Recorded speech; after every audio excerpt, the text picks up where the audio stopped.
Hello, everybody. Today I'm going to be talking about obviously Marsden's book, particularly his last chapter, and how it talks about forming communities at the professorial level.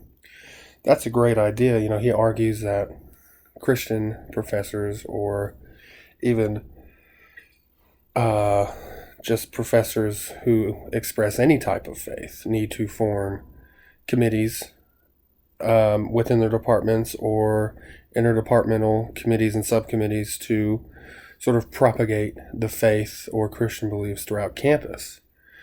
That's a great idea. I think that's fantastic. And I believe it's a great way to start spreading spreading the message and getting faith-based scholarship or just the faith accepted in general. Um, Marsden does an excellent job of laying all that out and really making a great case on how to get Christianity and get the ability to openly share our faith with anybody, students, faculty, who cares, on campus. Now, here's where I differ a little bit from Marsden. I think that's a great way to create a culture amongst the faculty. But that doesn't really change the state of the culture on campus. I mean, right now, I don't know how many of you teach or are actively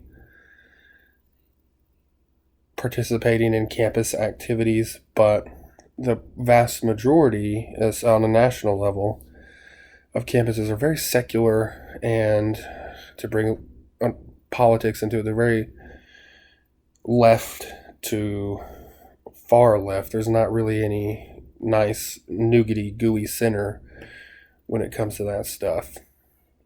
So, and what we're seeing, I've been following this type of trend for years because I've wanted to go into academic work and I've kind of been put off by it. But what we're seeing is the radical people of the 60s and 70s have taken over the academia. Those crazy summer of 1969 Woodstock type of people have taken over and have created a culture. Now, as Christians, we do, yes, need to find allies and find like minded professors or adjuncts or whoever and form committees, but we need to change the culture and get to the students. Now, I've been either fortunate, well, yet blessed, to work with this youngest generation coming up, and anywhere from the age of 16, 17 up to 20, 25 ish. That's what I normally work with. I teach.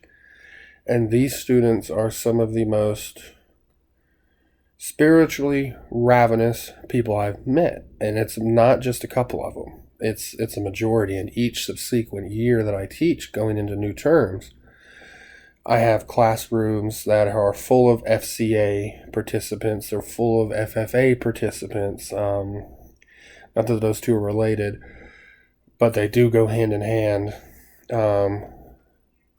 FCLA is another one, Future Christian Leaders, Future Christian Athletes. The two classes I have now, there's probably 40 FCA and FCC or FCLA members combined between the two classes. They've asked me to talk. I do work with some AP stuff, and I teach college and high schools as well. They've asked me to talk and deliver some lectures or speeches on some stuff. Even on the main college campus I teach on, there's Christian clubs, ranging all the way from Magnet to Gathering a card game to just a bunch of young kids who want to get together and just talk about life, the word, whatever, maybe the hot topic of the week. And I've helped lead that and been invited to that.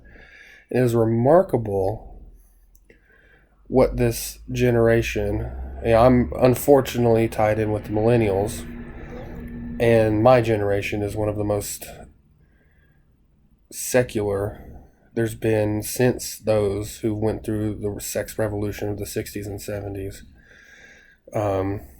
But with this new batch of kids coming up, I believe that our culture on campuses are going to change with the ideas that, if people take Marsden's ideas to heart and then include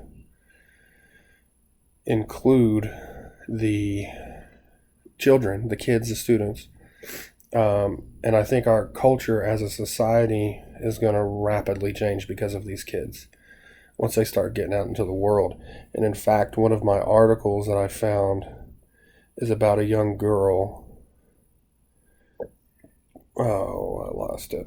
It's about a young girl who went to a World Youth Day in Poland. That sounds like a great event. And she was accepted to a secular school in Canada, but she had a religious transformation while she was at this World Youth Day, and she went to the Canadian Mennonite University.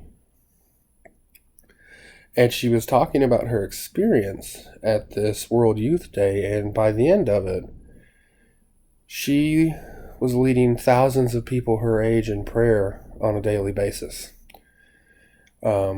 That type of stuff you don't hear or see too much about with the millennial generation. In fact, I was just reading an article that my generation is effectively killing off traditional families.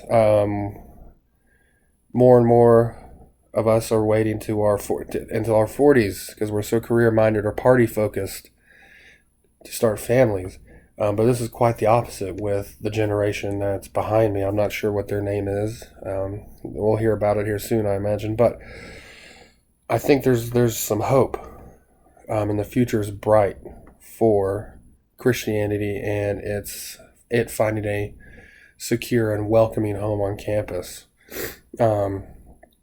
I believe that I'm on the forefront of this, and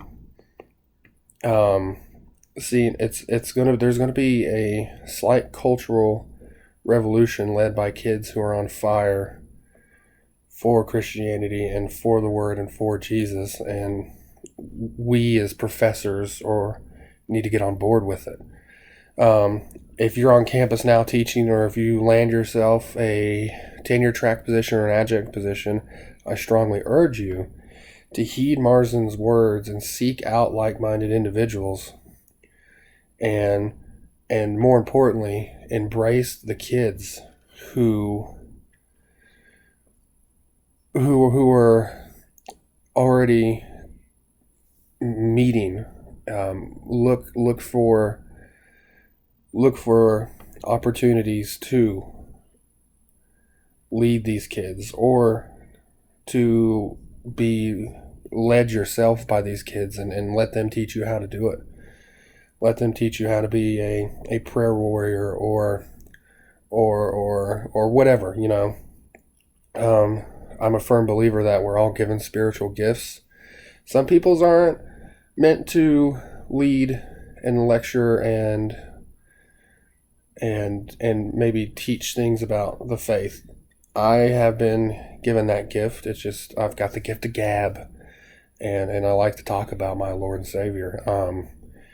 But there is a plethora and a multitude of gifts, and yours may be able to support with food or financial things, or just being a loving presence whose institution is signing your paycheck. I mean, that could mean a lot. I think the future is quite bright.